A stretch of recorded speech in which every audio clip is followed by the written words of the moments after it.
Olha, quem trabalha em certas áreas, com certeza já está mais que acostumado a ver equipamentos de segurança. Eles estão, bom, por toda parte. Mas será que a gente para mesmo para pensar o que eles são e por que são tão vitais? Ok, vamos analisar isso mais a fundo hoje. Nosso foco aqui é uma exploração bem detalhada dos equipamentos de proteção individual, os famosos EPIs. E para nossa conversa, a gente está se baseando em manuais técnicos bem completos, sabe?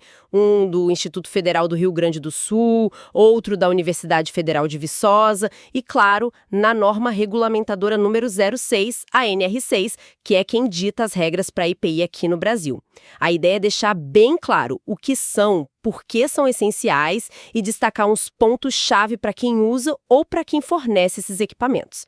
Então, segundo as suas fontes, e a própria NR6 oficializa isso, um EPI é um dispositivo de uso pessoal intransferível e o objetivo é proteger a pessoa contra riscos ali no trabalho, riscos que podem ameaçar a segurança e a saúde dela.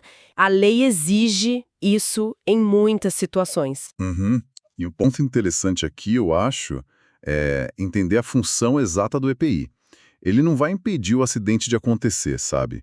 Mas o foco dele é minimizar, ou quem sabe até evitar, a lesão ou a doença que poderia surgir daquele acidente.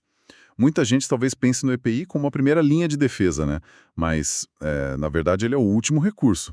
Fica lá no final da hierarquia de controle de riscos. Hierarquia, como assim? Antes dele, a prioridade é sempre tentar eliminar o risco lá na fonte, sabe? Ou então usar medidas de proteção coletiva, os EPCs. Pensa tipo num guarda-corpo, num sistema de exaustão, essas coisas. Ou medidas administrativas. Só quando isso tudo não resolve, ou não é viável mesmo, é que o EPI entra em cena. É a última barreira. Ah, entendi. Última barreira. Faz sentido. E falando do equipamento em si, tem um detalhe super importante. E que às vezes o pessoal até fala errado, o que pode complicar. É o certificado de aprovação. Aqui a coisa fica séria mesmo. É bem comum a gente ouvir K, sabe? Como se fosse uma sílaba só. Mas o correto, e isso é crucial para a conformidade, é pronunciar as letras separadas. C-A. CA, exato. Esse CA é um código, um número, que vem do órgão do governo responsável, né? E ele comprova que, olha, esse equipamento foi testado, foi aprovado, e que ele realmente protege contra aquele risco específico para que ele foi feito. E a NR06 é bem clara. Sem CA válido, o EPI não pode ser vendido, não pode ser usado. É a garantia oficial, ponto final. Exatamente. E esse CA, pronunciando certinho, CA, é mais do que só um número, né? É um selo de conformidade, de qualidade. Então, verificar se esse número está gravado no equipamento e, principalmente, checar a validade desse CA. Isso antes de comprar e antes de cada uso é fundamental. E essa checagem... E isso até levanta uma questão importante, né? Sobre de quem é a responsabilidade de ficar verificando isso no dia a dia. Boa pergunta. Então, essa checagem do CA e as outras responsabilidades, a NR06 divide bem isso. A organização, quer dizer, a empresa, a instituição, ela tem o dever de fornecer o EPI. E tem que ser o adequado para o risco, de graça. E, claro, só equipamento aprovado, com CA válido e em bom estado, não pode ser qualquer coisa. Uhum. E não é só entregar. Tem que orientar, tem que treinar sobre como usar direitinho, tem que registrar essa entrega, seja em ficha, sistema eletrônico, tem que ter controle. E mais, tem que exigir o uso. Não adianta o EPI ficar na gaveta. Com certeza. E cuidar da limpeza, da manutenção, seguir o que o fabricante diz. E se estragar ou sumir, tem que trocar na hora. É um pacote bem completo para a empresa. É um pacote completo, sim. Mas essa responsabilidade é uma via de mão dupla, né? O trabalhador também tem as obrigações dele, bem claras lá na NR6. Primeiro, usar o EPI só para a finalidade correta, para aquilo que ele foi designado. Segundo, cuidar bem dele. Isso inclui guardar direito, limpar, conservar, tratar com cuidado e um ponto essencial, tem que comunicar imediatamente à chefia se notar qualquer problema. Que tipo de problema? Se o EPI danificou, se perdeu, ou até mesmo se ele parecer que não está adequado para a tarefa, sabe? Se sentir que não está protegendo direito. Essa comunicação é chave. Entendi. Comunicação é fundamental. E os manuais que a gente consultou dão uma ideia da variedade enorme de EPIs que existem, né?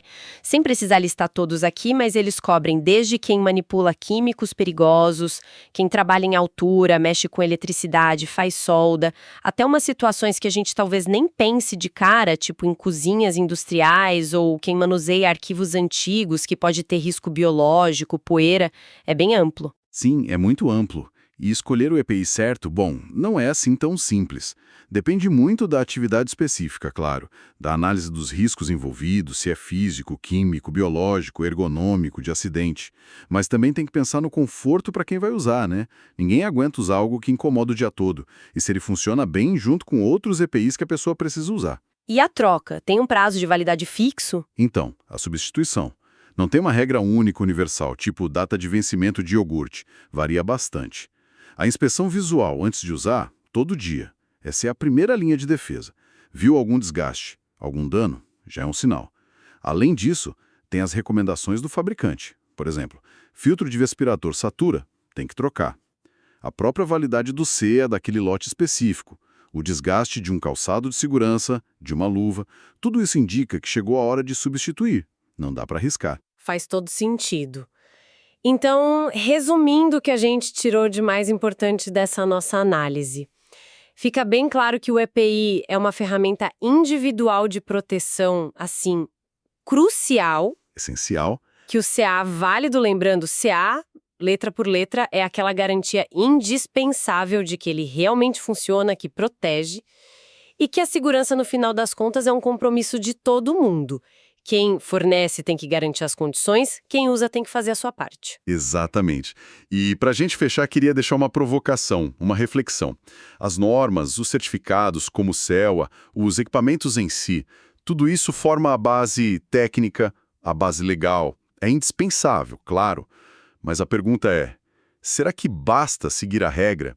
Como é que a gente pode ir além dessa conformidade e construir uma cultura de segurança de verdade? Uma cultura onde usar o EPI seja visto não só como uma obrigação chata, mas talvez como um ato de inteligência, sabe? De autocuidado, de respeito pelo colega também. Como que essa mudança de percepção poderia transformar a eficácia da proteção no dia a dia? Fica aí a questão para a gente pensar.